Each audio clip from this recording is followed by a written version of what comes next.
Hello friends, আশা করি তোমরা সবাই ভালো আছো। আমার এই পুস্তক ম্যাথ ক্লাস ইউটিউব চ্যানেলে তোমাদের স্বাগত। আমি পুষ্পা। তো আজকে আমাদের আলোচনার বিষয় হচ্ছে ক্লাস 6 এর যে সেকেন্ড ইউনিট টেস্ট অর্থাৎ দ্বিতীয় পর্যায়ক্রমিক মূল্যায়ন, সেটারই হচ্ছে আমাদের ম্যাথের ক্লাস।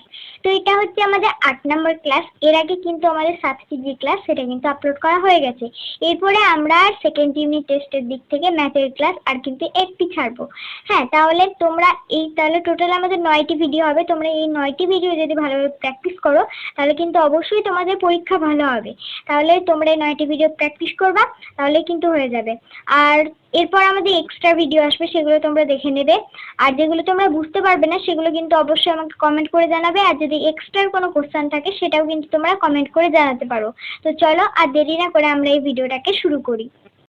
দেখো, এখানে এবার আমাদের এক দাগের কোশ্চেনটা কি বলেছে, সরল করো। এখানে কিন্তু একটা সরল দেওয়া আছে, তাহলে সরলটা আমাদের করতে হবে।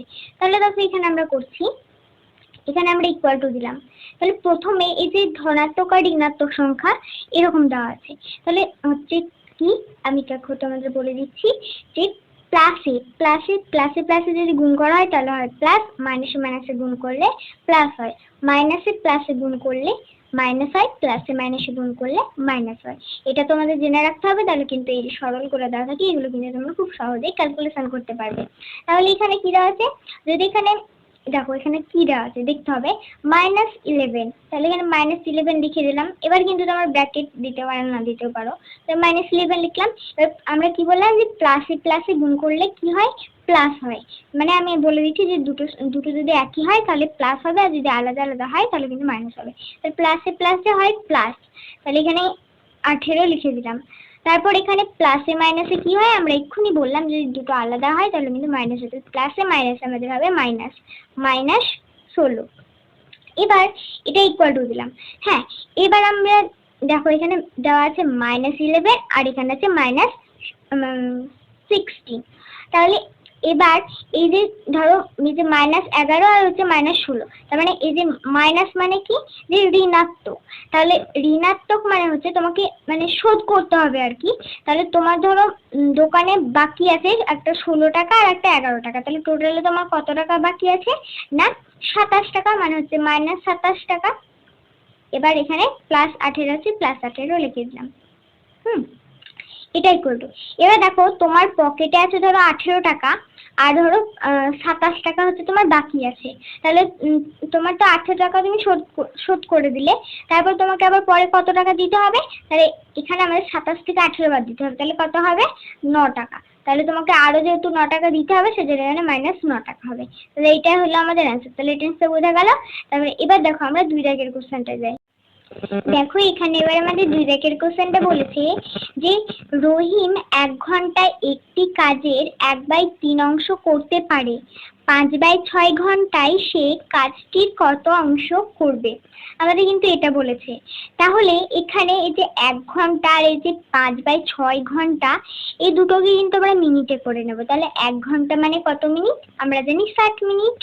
আর হচ্ছে 5/6 ঘন্টা, তাহলে 5/6 ঘন্টাকে যদি আমরা 60 দিয়ে 5/6 ঘন্টাকে যদি আমরা 60 দিয়ে ভাগ করি, গুণ করি, তাহলে কিন্তু আমাদের মিনিট বেরিয়ে যাবে। তাহলে এখানে কত হয়, 6 × 10 = 60, তাহলে 5 × 10 এখানে হলো 50 মিনিট। তাহলে 5/6 ঘন্টা এটা মানে হচ্ছে 50 মিনিট, আর 1 ঘন্টা মানে হচ্ছে 60 মিনিট। তাহলে এবার দেখো আমরা বার করবো এখানে কি বলেছে, কাজটি মানে 5/6 ঘন্টায় সে কাজটি কত অংশ করবে। তার মানে 50 মিনিটের কত অংশ, 50 মিনিটে সে কাজটি কতটা করবে, কত অংশ। তাহলে এখানে 1 ঘন্টা মানে হচ্ছে 60 মিনিট, তাহলে সে 60 মিনিটে করে, আমি কিন্তু এখানে লিখছি না, কিন্তু তোমরা কিন্তু লিখে লিখে করবে, তাহলে কিন্তু তোমার ফুল মার্কস পাবে। তাহলে 60 মিনিটে সে কত অংশ কাজ করে, 1/3 অংশ। তাহলে সে 50 মিনিটে করবে, আচ্ছা 50 মিনিটে সে কত করবে, তাহলে এখানে তার আগে এখানে আমাদের বার করে নিতে হবে যে 1 মিনিটে সে কত করবে। হ্যাঁ, তাহলে এখানে 1 মিনিটে, তার মানে এখানে দেখো আমরা লিখছি 1 মিনিটে সে করবে নিশ্চয়, তাহলে 1 মিনিটে কম কাজ করবে, তাহলে যে 1/3 এটা হচ্ছে কম, তার মানে যে নিচে 60 গুণ। তাহলে এবার 50 মিনিটে করবে তাহলে এবার দেখো লিখছি, তাহলে এখানে আমি করে দিচ্ছি 50 মিনিটে, তাহলে নিশ্চয়ই বেশি কাজ করবে, তাহলে এখানে কিন্তু আমাদের ওপরে এখানে ধরো 50টা, ধরুন আমি এটাই কিন্তু এখানে লিখে দিচ্ছি, তাহলে এখানে 50 মিনিটে, তাহলে ওপরে লিখলাম 50, বেশি কাজ করবে, তাহলে 0 0 কেটে দিলাম, তাহলে এইটা ইকুয়াল টু হচ্ছে 5, 3 6 কত হয় 18, তাহলে যে 5/18 অংশ 50 মিনিটে বা 5/6 ঘন্টায় করবে। তাহলে এটা নিশ্চয়ই বোঝা গেল। এরপর দেখো আমরা 3 দাগের কোশ্চেনে যাই। দেখো এখানে এবার আমাদের 3 দাগের কোশ্চেনটা কি বলেছে, রম্বস কাকে বলে চিত্র সহ লেখো। তাহলে দেখো এখানে আমরা বলে দিচ্ছি এবং আমি লিখেও দিচ্ছি। দেখো তাহলে এখানে বলেছে রম্বস কাকে বলে, তাহলে তোমরা এখানে উত্তরটা লিখবে যে যে চতুর্ভুজের বাহুগুলি পরস্পর সমান ও বিপরীত বাহুগুলি পরস্পর সমান্তরাল তাকে আমরা রম্বস বলবো। তাহলে দেখো এখানে আমরা লিখে দিচ্ছি, তাহলে কিন্তু আমাদের বুঝতে সুবিধা হবে এবং চিত্রটা এঁকে দিচ্ছি। দেখো তাহলে এখানে কি বললাম যে চতুর্ভুজের বাহুগুলি পরস্পর সমান ও বিপরীত বাহুগুলি পরস্পর সমান্তরাল তাকে কিন্তু রম্বস বলে। হ্যাঁ, তাহলে এই যে কি বলে যে চতুর্ভুজ মানে এই রম্বসকে বলা যাচ্ছে যে চতুর্ভুজের বাহুগুলি পরস্পর সমান, মানে হচ্ছে এই যে এবি বাহু, এই যে এবি বাহু, এই বাহুটা আর হচ্ছে সিডি বাহু, এই যে এই বাহু দুটো নিশ্চয়ই পরস্পর সমান, এগুলো কিন্তু সমান ধরে না আমার আঁকা হয়নি ঠিক, কিন্তু এবি বাহু আর সিডি বাহু কিন্তু সমান, বাহুগুলো কিন্তু সমান হবে। আবার বিসি বাহু আর এডি বাহু কিন্তু সমান হবে।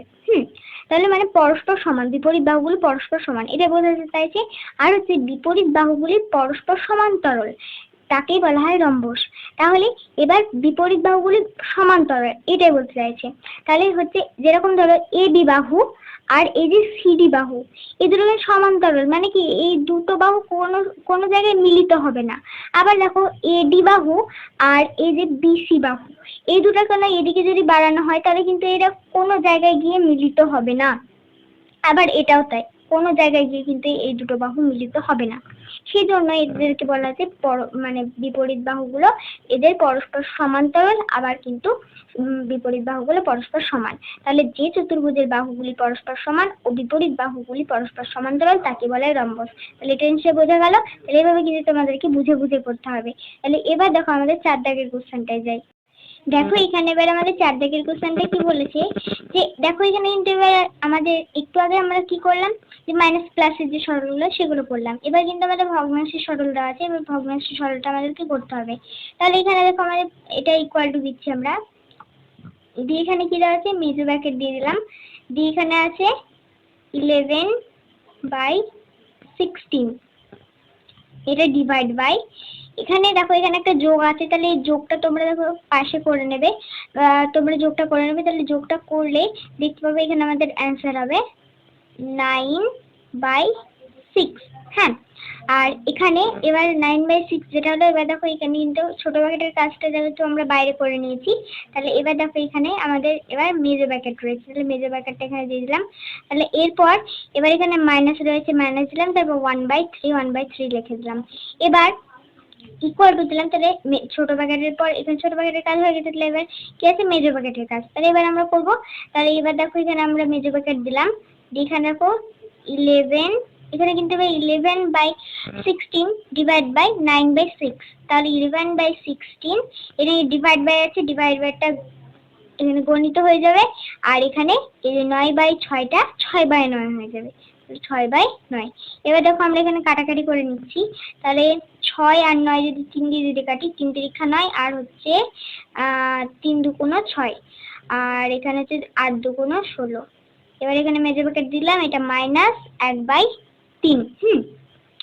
এবার এটা ইকুয়াল টু আমরা এখানে লিখছি, যেটা কই এখানে আমাদের কি হলো, উপরে শুধু 11 রয়েছে, 11 লিখলাম, এটা বাই 3 8 কথায় 24, এটা -1/3। তারপর দেখো এখানে করে দিচ্ছি, তাহলে এখানে কি আমাদের হলো, এখানে কি ছিল যে 11 মানে 11/24, এটা -1/3। তাহলে দেখো এখানে আমরা করছি যে 11/24, এটা -1/3। এটা ইকুয়াল টু, তাহলে এবার দেখো এখানে কত আমাদের লসাগু, এখানে 24 হয়, তাহলে এখানে 24 লিখে দিলাম। তাহলে এখানে 24 কে 24 1, আর হচ্ছে 1 এর সঙ্গে 11 গুণ করলে হচ্ছে 11। এটা মাইনাস, এখানে হচ্ছে 3 8 24, তাহলে 8 এর সঙ্গে গুণ করলে 8। এটা ইকুয়াল টু, এখানে হচ্ছে 24 আর 8 আর 11, 9 10 11, তাহলে 3 11। তাহলে এবারে কাটাকাটি করছি, 3 একে 3 আর 3 8 24 ইকুয়াল টু হচ্ছে 1/8। তাহলে 1/8 হলো এই যে এই সরলটার আমাদের মান। তাহলে এই জিনিসটা বোঝা গেল। তাহলে এবার দেখো আমরা 5 দাগের কোশ্চেনটা যাই।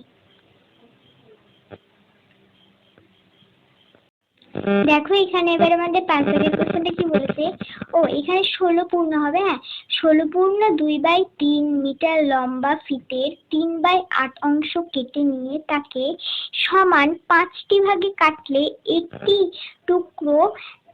টুকরো দৈর্ঘ্য কত হবে হিসাব করো, এটা বলেছে। এখানে কিন্তু 16 পূর্ণ 2/3 এটা। হ্যাঁ, তাহলে এখানে যখন করবো তখন আমরা লিখে নেব। তাহলে এবার আমাদের কি করতে হবে, এখানে কি বললে যে 16 পূর্ণ 2/3 মিটার লম্বা ফিতের 3/8 অংশ কেটে নিয়ে তাকে 5টি ভাগে সমান 5টি ভাগে কাটলে একটি টুকরোর দৈর্ঘ্য কত হবে। তাহলে এখানে আমরা কি করবো, দেখো এখানে কি বলতে চাইছি, 16 পূর্ণ 2/3 মিটার লম্বা ফিতের এর 3/8 অংশ কেটে নিয়ে, তাহলে এখানে কিন্তু এর আসছে। তাহলে এই যে 16 পূর্ণ 2/3 এর মানে হচ্ছে গণিত 3/8, তাহলে এটা ইকুয়াল টু হচ্ছে 16 পূর্ণ মানে হচ্ছে 3 × 48 মানে 50, তার মানে হচ্ছে 50/3, এটা গণিত 3/8। পূর্ণটা ভেঙে নিলাম। তাহলে এবার দেখো করছি, 3 3 কেটে গেল, আর এটা 50 আর এখানে 8, তাহলে 2 দিয়ে কাটছি, এখানে হয় 25 × 50 আর 4 × 8 ইকুয়াল টু হচ্ছে 25/4 অংশ।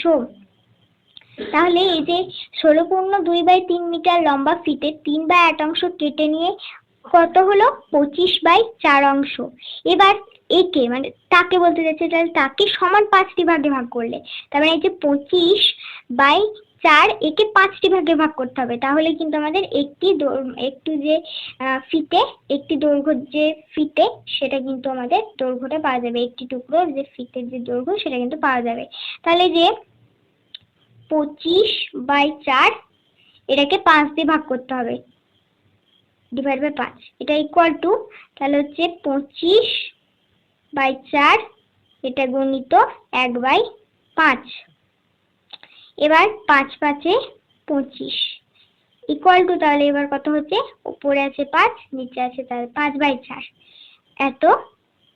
এটা কি হবে, এই যে 5/4 অংশ, এটা কিন্তু আমাদের ওই 5/4 অংশ মানে 5/4 যে মিটার, এটা কিন্তু একটি লম্বা যে ফিতে তার কিন্তু দৈর্ঘ্য, একটি টুকরো ফিতে কিন্তু দৈর্ঘ্য 5/4। 5/4 মানে কত, সেটা হলো 1 পূর্ণ 1/4। তাহলে এখানে আমাদের অ্যান্সার হলো 1 পূর্ণ 1/4, বা তোমরা 5/4ও কিন্তু লিখতে পারো, 5/4 মিটার বা 1 পূর্ণ 1/4 মিটার এটাও। হ্যাঁ, তাহলে এই জিনিসটা বোঝা গেল। এবার দেখো আমরা 6 দাগের কোশ্চেনে যাই। দেখো এখানে এবার আমাদের 6 দাগের কোশ্চেন, লাস্ট কোশ্চেন কি বলেছে যে তোমাদের শ্রেণীতে 70 নম্বরের বার্ষিক গণিত পরীক্ষায় তুমি পেয়েছো 56 এবং তোমার বন্ধু তানভীর 70% নম্বর পেয়েছে। তোমাদের দুজনের মধ্যে কে বেশি পেয়েছে এবং কত বেশি পেয়েছে। হ্যাঁ, তাহলে কিন্তু আমাদের বার্ষিক যে গণিত পরীক্ষা সেটার নম্বর কত নম্বরের, 70 নম্বরের, আর আমি 70 নম্বরের মধ্যে পেয়েছি 56, আর তোমার বন্ধু তানভীর 70% নাম্বার পেয়েছে। মানে 70% মানে কি, সে 100 নাম্বারের মধ্যে সে 70 নাম্বার পেয়েছে। তাহলে এখানে কিন্তু আমি তো এখানে আমার নাম্বারটা বলে দিয়েছে যে আমি 70 নাম্বারের মধ্যে আমি 56 নাম্বার পেয়েছি।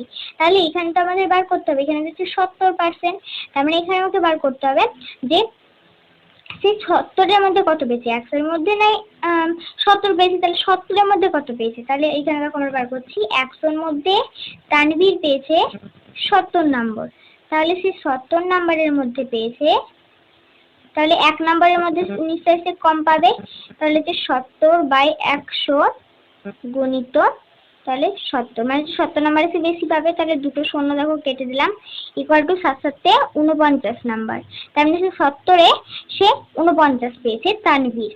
এবার আমি পেয়েছিলাম কত, 70-এ 56, তাহলে 70-এ আমি পেয়েছিলাম 56, তানভীর পেয়েছিল 70-এ, মানে আমরা বার করলাম 49।